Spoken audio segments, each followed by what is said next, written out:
반갑습니다. 잘 지내셨어요? 이 시간 예배 재개돼서 너무나 기쁘고 두 사람만 모여도 그들 기도 가운데 하나님이 함께 하신다고 약속하셨으니 이 현장 예배가 얼마나 중요한지 모르겠습니다. 오늘 이사야 52장을 준비했습니다. 본문 7절 보시면 좋은 소식을 전하며 평화를 공포하며 복된 좋은 소식을 가져오며 구원을 공포하며 시온을 향하여 이르기를 내 하나님이 통치하신다 하는 자의 산을 넘는 발이 어찌 그리 아름다운가. 이사야 52장에 이 사람은 누구일까요?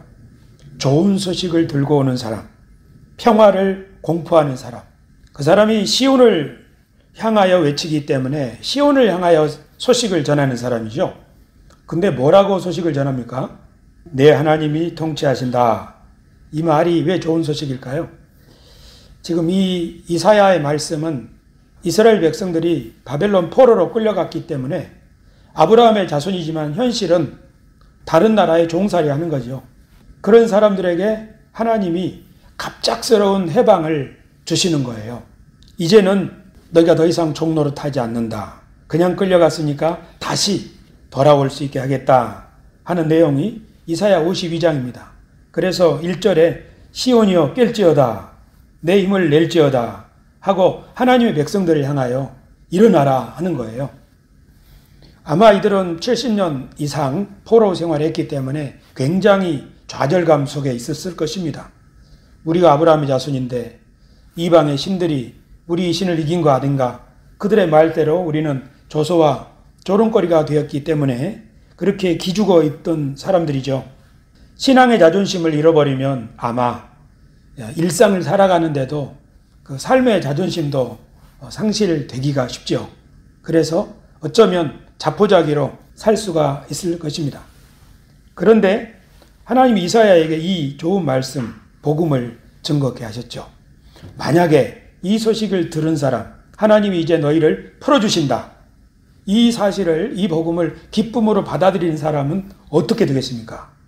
우리 일제시대 때 간도나 하와이, 일본에 이렇게 망명하던 사람들에게 일본이 패망한데 우리 주권을 되찾는데 하는 얘기가 전달된다 하면 더 힘을 내겠죠.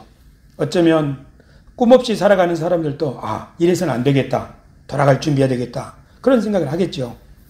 그러니까 하나님의 이 희망의 메시지가 예언자 이사야를 통해서 전달될 때 그 좋은 소식을 받아들이는 사람들은 얼마나 기대와 희망이 부풀고 삶의 자세를 얼마나 새롭게 할 수 있겠습니까? 그렇죠. 이 말씀을 받은 사람들, 그들은 새로운 종류의 새로운 삶을 살기 시작했을 것입니다. 그것이 구약 성경의 약속입니다. 이 약속을 끝까지 붙들고 그래 하나님이 시온을 아브라함의 자손을 다시 일으킬 것이야. 머리가 되고 꼬리가 되지 않게 하실 것이야. 세계 모든 만민에게 축복이 되게 하실 것이야. 그 옛날 아브라함에게 약속하신 것 다시 이제 이루실 것이야. 이 믿음을 가지게 된 사람들은 비록 신부는 포로 그들의 열악한 상황이지만 자존심이 다시 일어나겠죠. 우리는 아브라함의 자손이다. 하나님이 우리에게 약속하셨다. 그런 믿음이 일어날 것입니다. 그런데 그런 믿음을 간직하고 산 사람과 그렇지 않은 사람은 전혀 다르죠. 예수님 같은 경우는 이 믿음을 가지고 사셨습니다. 그래서 이렇게 말씀하시는 거예요. 하나님의 나라가 가까이 왔으니 회개하고 복음을 믿으라. 그러니까 이사야를 통해서 하나님이 주신 말씀, 시온아 깰지어다 하는 희망의 말씀을 예수님도 간직하고 사셨기 때문에 자기 시대 사람들에게 회개하라. 이제 일어나라. 하나님이 통치하시는 때가 왔다. 하고 가난한 사람, 소외된 사람들을 일으켜서 그들의 자존감을 회복할 수 있게 하셨죠.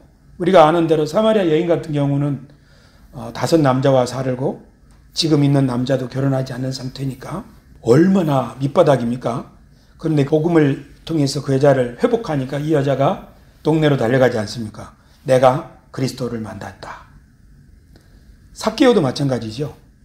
자기 재산을 쪼개서 사람들에게 나누면서 나는 이제 새 사람이 되었다. 예수님은 그에게 이 사람도 아브라함의 자손이다. 그 말을 들은 삭개오, 그는 이제 아브라함의 자손으로 살겠죠.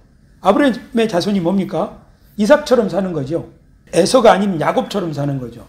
에서는 힘 많은 사람이지만 자기 힘을 의지하고 살지만 야곱은 하나님의 약속을 의지해서 이스라엘이 되지 않습니까?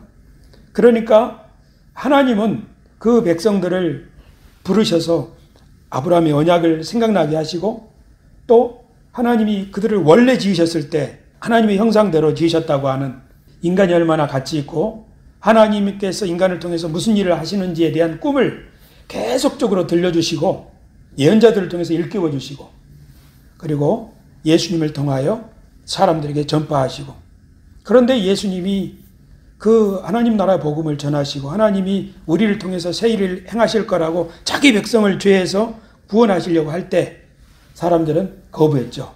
그리고 십자가에 못 박아 죽이지 않았습니까? 예수님의 삶을 보면서 예수님의 제자들은 이사야 52장의 말씀이 성취되었다고 생각했습니다. 이사야 52장 13절 보라 내 종이 형통하리니 받들어 높이 들려서 지극히 존귀하게 되리라. 이 종이 누구겠습니까? 14절 전에는 그의 모양이 타인보다 상하였고 그의 모습이 사람들보다 상하였으므로 많은 사람이 그에 대하여 놀랐거니와.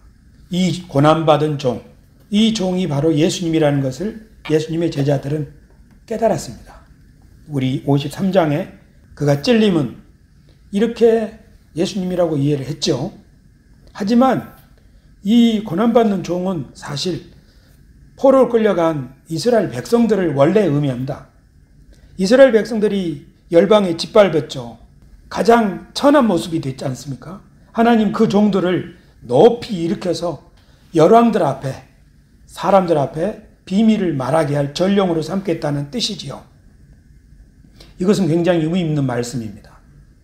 예수님도 이 말씀을 붙들고 자신이 비록 고난을 당하지만 하나님이 결국 모든 세상 사람들에게 그렇게 비밀을 구원의 길을 전하게 하실 거라는 걸 확신하셨기 때문에 십자가를 거부하지 않으셨다. 우리는 그렇게 믿고 예수님의 제자들도 예수님을 보면서 저것이 바로 예수님의 삶이 하나님의 말씀의 실현, 성취로구나 하고 믿었죠.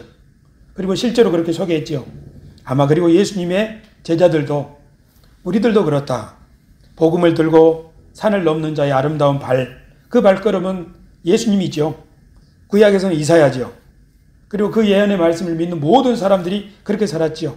그리고 예수님의 제자들도 우리의 주님이 그렇게 고난받으시고 부활을 통하여 모든 세상 사람들에게 높임을 받으셨는데 하나님이 높이셨는데 바로 우리들도 그 길을 걷는 사람들이다.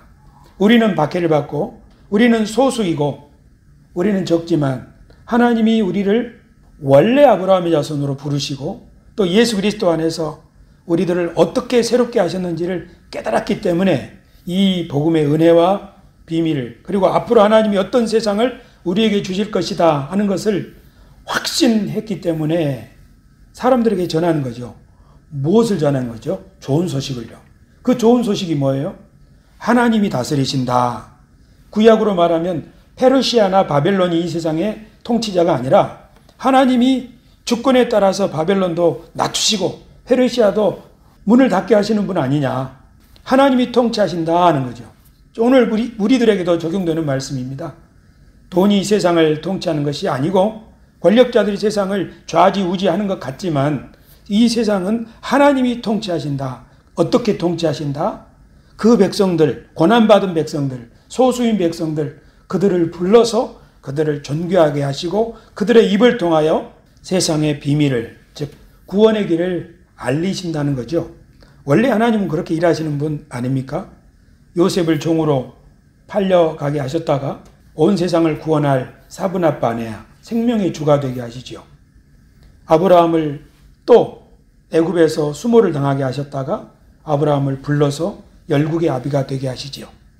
하나님은 원래 그런 분입니다. 저는 지금 우리 신우회가 성동구청 안에 있고 우리 기독교인들이 이 세상 가운데 살고 있지만 이사야 52장의 이 말씀, 고난받은 이스라엘 백성들에게 주신 이 말씀, 그리고 예수 그리스도께서 가슴에 품고 사시고 자신의 삶이 이 말씀 되게 하셨던 그 이 말씀, 그리고 예수님의 고난과 부활을 목격한 제자들이 그래 우리들에게 하나님이 특별한 은혜를 베푸셔서 예수님의 제자가 되게 하시고 아브라함의 복을 이어받는 자가 되게 하셨으니 우리가 더 이상 옛날처럼 무엇에 종되어서 살지 말고 자존심, 자존감 버리고 내팽개쳐 버리고 살던 그런 삶 살지 말고 하나님의 대리인으로 살자. 사람답게 살자. 복음의 사람답게 살자. 그리고 아직도 무엇인가에 눌려있는 사람이 있다면, 그래서 그의 사람다움을 회복하지 못하고 있는 사람이 있다면 그들에게 전해주자. 당신은 위대한 하나님의 형상으로 지음받은 사람이라고. 당신을 위하여 예수님이 새로운 길을 열어주셨다고. 그리고 우리 신우의 예배에 와서 함께 새로운 희망을 발견하자고. 우리 교회에 와서 함께 하나님을 섬기자고. 그러면 우리 삶이 얼마나 성경의 말씀이 이루어지는 삶을 살 수 있겠는가 하고 희망을 전달할 수 있는 사람, 그들이 바로 복음을 들고 산을 넘는 우리들이 아니겠는가 생각합니다. 겨자씨 한 알이 큰 열매를 맺게 된다고요. 근데 중요한 그거 안에 생명이 있죠. 그러니까 우리들에게 가장 중요한 것은 숫자가 아니라 우리 안에 이 하나님의 비밀이 있는가. 하나님이 우리를 부르셔서 어떤 약속을 주셨는가. 하나님이 고난받는 사람들에게 어떤 약속을 주셨는가.